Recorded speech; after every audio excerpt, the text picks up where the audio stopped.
Flash back. Engineer വരുന്നു. Road and bridge കോർപ്പറേഷന്റെ പ്രമുഖനായ എഞ്ചിനീയർ, സമർത്ഥനായ എഞ്ചിനീയർ. എനിക്കെന്തോ വല്ലാത്ത പ്രതീക്ഷ തോന്നുന്നു. ഇന്ന് മലപ്പുറത്തിന്റെ മാറിയ കാഴ്ചകൾ എന്താണ്? ദേശീയപാതയുടെ പണികൾ എത്ര ശതമാനം പൂർത്തിയായി കഴിഞ്ഞിരിക്കുന്നു? നമുക്ക് കാണാം, വളരെ മനോഹരമായ കാഴ്ചയാണ്. നോക്കടാ, വിഷ്വൽ ബ്യൂട്ടി അല്ലേ? ഇതെന്റെ ടയറാ, ഇതെന്റെ ടയറാണ്. ഈ പാലത്തിന്റെ മുഴുവൻ ക്രെഡിറ്റും എനിക്കും എന്റെ പാർട്ടിക്കും വേണം. എന്നാലേ അടുത്ത ഇലക്ഷൻ ഒന്ന് പിടിച്ചു നിൽക്കാൻ പറ്റൂ. മലപ്പുറം കൂരിയാട് ദേശീയപാതയുടെ സർവീസ് റോഡ് ഇടിഞ്ഞു.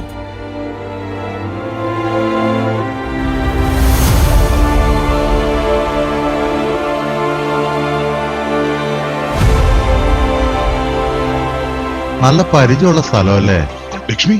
നമ്മുടെ തോട്ടല്ലേ? ഞാനാണെന്ന് പറയട്ടാ, പിന്നെ അത് വേണമെങ്കിൽ നീയാണെന്ന് പറഞ്ഞു. എന്തിന്? അതിന്റെ ഗമ നിനക്കിരിക്കട്ടെ, അത് കഴിഞ്ഞിരിക്കട്ടെ. ആ ഗമ ആശാൻ തന്നെ വെച്ചോ. ആശാന്റെ ഗമയെ പോയി ജയിലിൽ കിടക്കാമല്ലോ. ദേശീയപാത 66 മലപ്പുറം ജില്ലയിലെ കൂരിയാടാണ് ഈ അപകടം സംഭവിച്ചിരിക്കുന്നത്. ഇവിടെ ഈ പ്രധാന റോഡും അതോടൊപ്പം തന്നെ സർവീസ് റോഡും ഒരു ഭാഗത്തേക്ക് ഇടിഞ്ഞു വീണ ഒരു സാഹചര്യമാണ് ഉള്ളത് എന്നുള്ളതാണ്. കാണണമെന്ന് പറഞ്ഞിട്ടുണ്ട്. സംഗതി പ്രശ്നമാണ്. ഈ വർക്കിന് വേണ്ടി എന്നെ എത്രയോ ആർക്കിടെക്ട്സും മേജർ കോൺട്രാക്ടേഴ്സും സമീപിച്ചിട്ടുണ്ടെന്ന്, എന്നിട്ടും ഈ വർക്ക് ഞാൻ നിങ്ങൾക്ക് തന്നു. അല്ലാതെ ഇതെല്ലാം കൂടി നമ്മള് കുറ്റായോ? അല്ലടാ,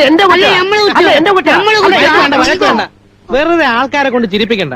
ഏതായാലും സംഗതി ആകെ പ്രശ്നം തന്നെയാണ്.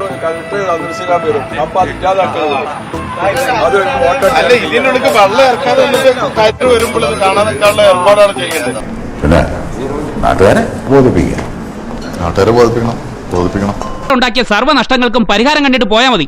എനിക്കറിയാൻ പാടില്ല, ഞാൻ വരുന്ന വഴിക്കേണ്ടതാണ്. ഞാൻ പോണ്, ഇത് നിങ്ങളുടെ പ്രശ്നമാണ്. ഈ മലപ്പുറം കൂരിയാട് ദേശീയപാതയുടെ നിർമ്മാണ സമയത്ത് തന്നെ അതിന്റെ അപാകത ചൂണ്ടിക്കാണിച്ച ഒരാളുണ്ട്, അവിടുത്തെ കൽപ്പണിക്കാരനായ അബ്ദുൾ ലത്തീഫ്. അന്ന് എല്ലാവരും എന്നെ പുച്ഛിച്ചു. എന്നിട്ട് ഇപ്പൊ എന്തായി? എല്ലാം സെറ്റപ്പ് ആക്കിയിട്ടാണ് ചെയ്യുന്നത്. പക്ഷെ പാടവക്കത്ത് ചതുപ്പുള്ള ഏരിയയിൽ ഈ കട്ട കെട്ടുമ്പോൾ അതിന്റെ ഫൗണ്ടേഷൻ സെറ്റപ്പിൽ കൊടുക്കേണ്ടതായിരുന്നു.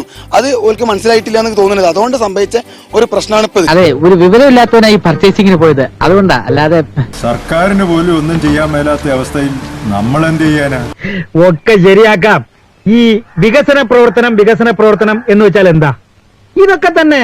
ഈ ചതുപ്പുള്ള ഏരിയയിൽ ഈ പാലം കൊണ്ടുവന്നില്ല എന്നുണ്ടെങ്കിലും ഈ ഒരു ലൈൻ വരുന്നുണ്ടല്ലോ, ഈ ലൈൻ വരുന്നിടത്ത് ഏകദേശം ഒരു 5-6 മീറ്റർ പൈലിംഗ് ചെയ്യില്ല. അതേമാതിരി ഇടയ്ക്ക് ഒരു പൈലിംഗ് കൊടുത്തിട്ട് ആ ലൈനിൽ കറക്റ്റ് 4-5 മീറ്റർ താഴ്ചയിൽ മാന്തിയിട്ട് റീറ്റെയിനിങ് വാൾ എത്ര മീറ്റർ വേണമെന്നോ ഏകദേശം 1 മീറ്റർ വീതിയിൽ വാൾ അടിച്ചിട്ട് അതിന്റെ മുകളിൽ നിന്ന് ഈ 2 സൈഡ് കെട്ടുകയാണെങ്കിൽ എന്റെ അഭിപ്രായത്തിൽ ഇത്ര പ്രശ്നം വരില്ലായിരുന്നു. അവരെല്ലാം കൂടെ ഇപ്പം മറ്റവരുടെ തലയിൽ കയറിക്കൊണ്ടിരിക്കുകയല്ലേ, നമ്മുടെ പൊതുമരാമത്തിന്റെ. നിനക്കൊക്കെ തൃപ്തിയായില്ലടാ. പോച്ചു പറ്റില്ല. ഇന്റർനാഷണൽ നിന്നൊക്കെ ശരിയാക്കി തരാടാ. അയ്യോ, എനിക്ക് വിഷമില്ല, എന്റെ വീട്ടിൽ വെച്ചാൽ മതി. എടാ, നല്ല ഓപ്പർച്യൂണിറ്റി ആയിരിക്കും നിനക്ക്. ആ ഓപ്പർച്യൂണിറ്റിക്ക് വേണ്ട.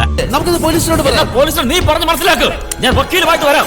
അപ്പൊ തല്ലണമെങ്കിൽ തെരഞ്ഞുപിടിച്ച് എന്നെ തല്ലിക്കോട്ടെ. ഒരു കഷ്ടമാണെന്ന് നോക്കണേ. പാലം പൊളിഞ്ഞാലും കോറം ചെത്താലും കുതിര കയറാൻ മന്ത്രി മാത്രം.